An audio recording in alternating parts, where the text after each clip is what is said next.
Une autre question qui est aussi par rapport aux pensées un petit peu, hein, c'est comment garder des idées positives? Alors déjà, il faut savoir qu'un cerveau standard, c'est à peu près 60 000 pensées par jour, hein, c'est énorme et c'est une moyenne. Et que sur ces 60 000 pensées, on en a 70 à 80% qui sont négatives. Donc qui sont dues à notre éducation, à ce qu'on a pu vivre dans notre vie et les schémas ou les expériences de vie qu'on a pu répéter. Encore une fois, là, il s'agit vraiment de prendre du recul par rapport à ces pensées. C'est en ça que la méditation peut vraiment t'aider. Prendre du recul par rapport aux pensées pour arrêter en fait de survalider tout ce qui se passe là-haut. La pensée, c'est vraiment un mouvement intrinsèque hein, du mental. Donc l'idée, c'est de s'en détacher au fur et à mesure. Et c'est aussi prendre conscience que les pensées ne sont pas des faits. Ça, c'est très très intéressant aussi à un moment de mesurer qu'est-ce qui, dans ma pensée, dans tout ce qui passe là, qu'est-ce qui relève réellement d'un fait et qu'est-ce qui est finalement une projection totale, peut-être de moi dans le futur ou de moi dans le passé, ou peut-être je reviens sur une expérience passée.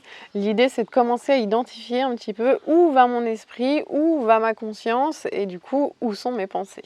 Là, il s'agit vraiment, c'est un travail de patience. C'est pas en claquant des doigts comme ça que du jour au lendemain, tu vas changer ton état d'esprit ou que du jour au lendemain, tu vas faire que tu vas bien vivre avec la sphère de tes pensées.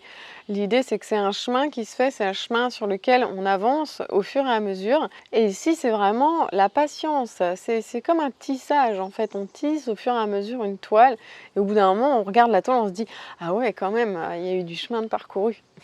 Et pour t'aider aussi à développer cet état d'esprit positif, je t'invite à éventuellement te faire suivre par quelqu'un qui va vraiment t'aider et qui va pouvoir t'amener des exercices qui sont pleinement adaptés à là où tu en es. Là, c'est intéressant parce que vraiment, dans cette interaction avec l'humain, avec l'autre, il y a quelque chose qui se passe. Il y a des prises de conscience qui ont lieu dans les discussions, dans les partages. Il y a des prises de conscience qui ont lieu dans les expériences et les outils ou les exercices qui sont donnés. Et donc, l'idée, c'est que si tu le peux, vraiment, fais-toi accompagner parce que ça va grandement accélérer la machine. Et dans cet accompagnement aussi, souvent quand on a un état d'esprit négatif, ce qui remonte, c'est qu'il y a aussi des expériences de vie en fait qui ont été expérimentées et des émotions qui se sont cristallisées à l'intérieur de nous.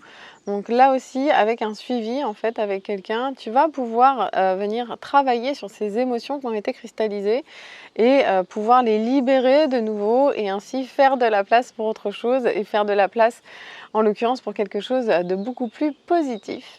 Et le dernier point aussi par rapport à cet état d'esprit positif, c'est être conscient aussi qu'il s'agit d'un chemin et que ce sont des périodes aussi de vie qui s'articulent les unes à la suite des autres et que on peut développer aussi vraiment cet état d'esprit de prendre de la distance aussi vis-à-vis de ces périodes.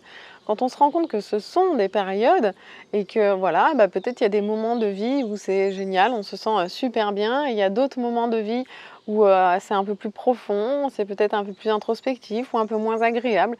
L'idée, c'est de prendre conscience que justement, ce sont des périodes. Et avec la méditation, ça nous permet vraiment de s'élever au-dessus en fait de ces périodes-là et de prendre de la distance en fait et de plus se noyer dans ces vagues en fait du quotidien.